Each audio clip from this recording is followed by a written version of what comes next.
Hi, my name is Laurie Van Patten. I'm a graduate student with Columbus State University.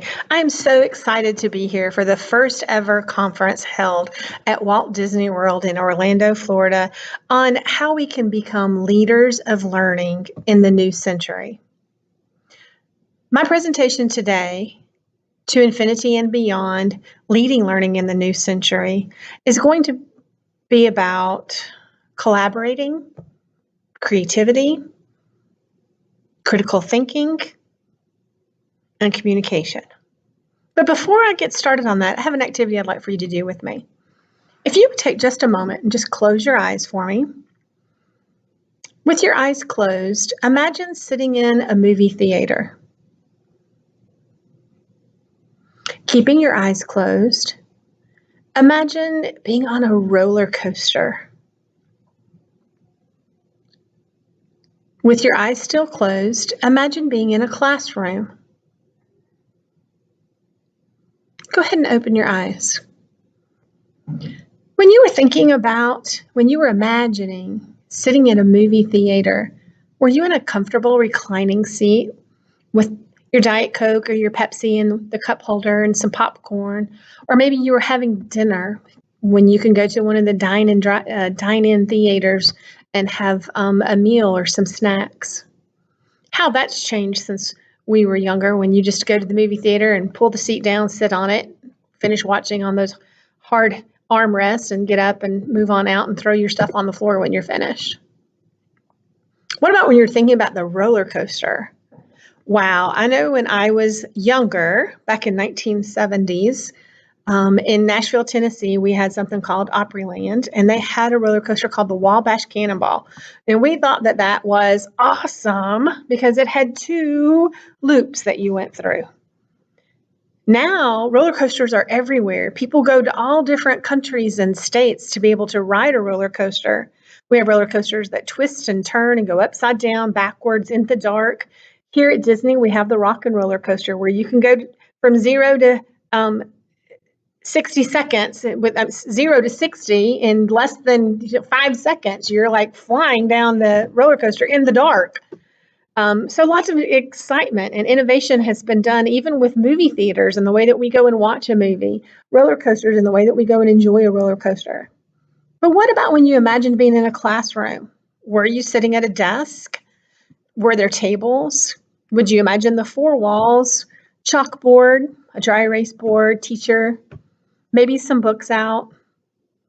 Not much has changed since the mid-1800s to now as far as how classrooms look. Although we are trying to make some gains, a majority of our classrooms are still very traditional settings. Why? When we know that there is so much innovation out in the world today, in order for us to be able to compete, to get our students prepared for the future, why are we having such a hard time in education changing with what the needs are of our students, of our communities, of our future?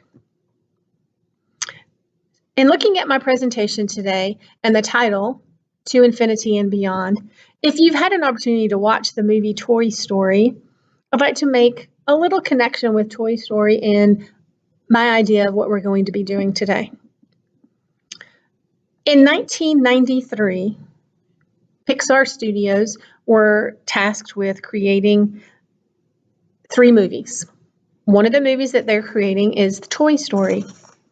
Now, in creating Toy Story, one of the goals with that is that they were going to be the first fully computer animated film. Never been done before. So within that 2-year period, because it was released in November of 1995, so within that 2-year period, there was a lot of work that they had to do, a lot of innovation, a lot of collaboration, critical thinking, creativity, all of those important components. The current president of Pixar and Disney's animation studios, Ed Catmull, at that time was actually an engineer working on the movie Toy Story through Pixar. And he made a great statement, and it said, "At one point, none of us knew what we were doing. And that was the best thing about what we were doing.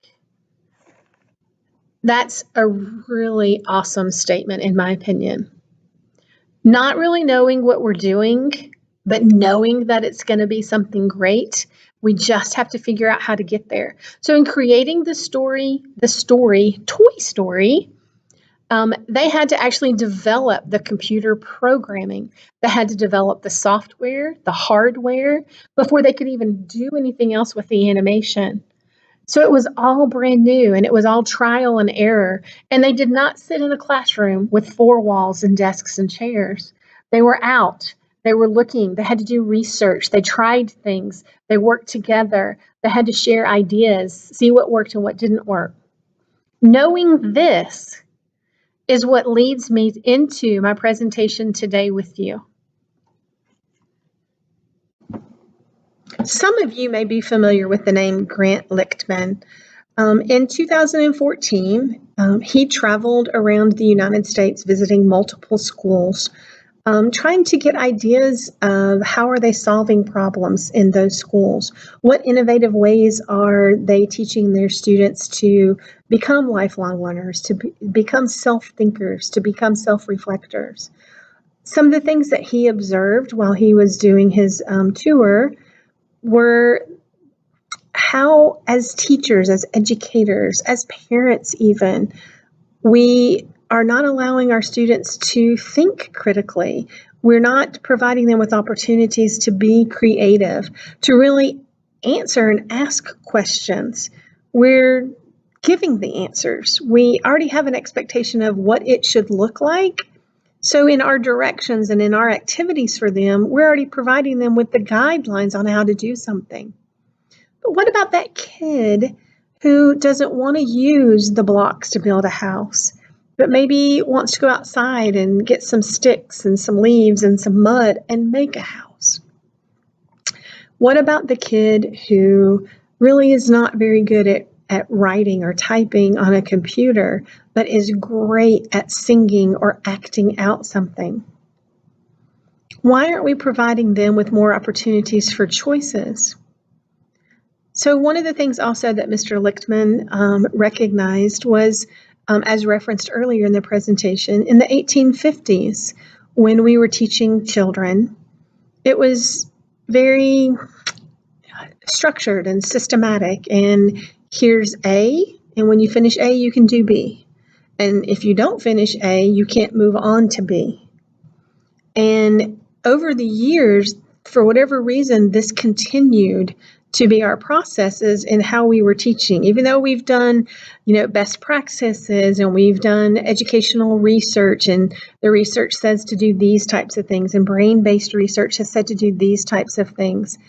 For whatever reason, as a whole, our educational system still is very traditional. We're not wanting to let go of being the person who is in control, for lack of better words, being the person who makes the decisions or says, yes, this is what you need to do and here's how you're going to do it. It's hard to let go of that. It's hard to be able to say to a student, how would you solve this problem? What do you think you would need to do in order for this to occur? What type of critical thinking skills are we teaching?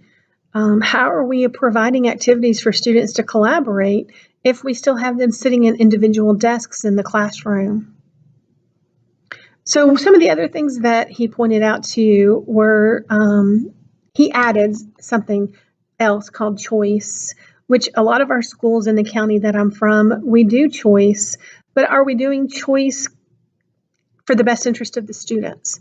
Or are we just saying, here's 5 different things, go choose something and go have at it? There still has to be some structure. There still has to be organization. We still have to be able to, as the teacher, facilitate that, but we don't have to stand up and teach them every single thing. We don't have to teach at them. It's not a teacher-centered world. It's a student-centered world. It's a person-centered world. And we need to prepare our students for that in order for them to be successful.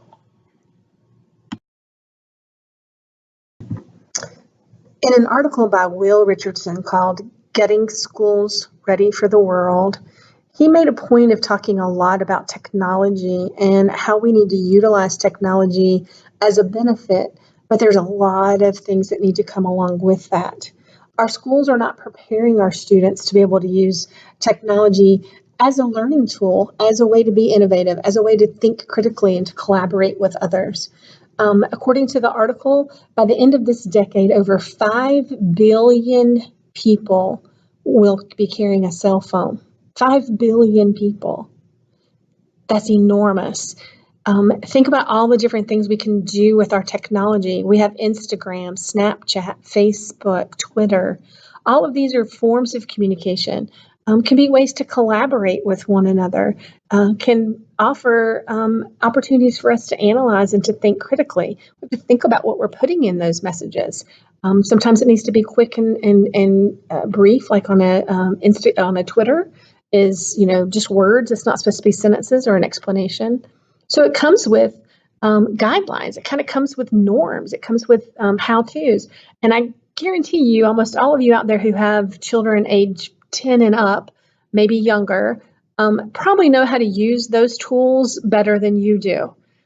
So what is it that has our students and our children being able to learn how to utilize that form of technology so much better than us? It's because they just innately know that this is the way that they communicate now. It's not so much, sitting down and having face-to-face conversations. We can do things like what we're doing today, a TED Talk, as a way to be able to reach out and share information with one another. So some of the areas that Mr. Richardson also discusses in his article is how we need to change what we're doing in our schools. One of the things that we have to be able to teach our students through creative means in looking into the future. How can we help them lead? How can we help them manage this technology component? How can we help them take that and be able to organize it, be able to think about how can I use this to help me in the future? Well, first of all, they have to be able to know, how do we gather that information?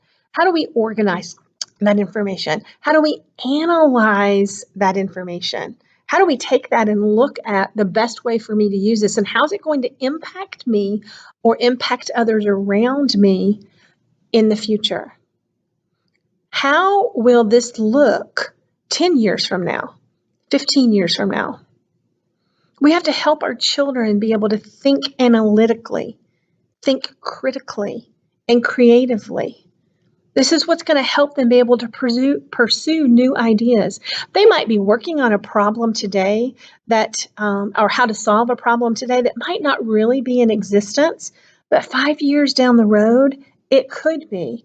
And they've already solved it. They've already come up with an innovative way to look at how to create something to help with cancer, or different forms of arms and legs for students and children and adults who have had to have amputation of their arms or have had their arms and legs removed. And they've been able to come up with a more lifelike or something that works better for them.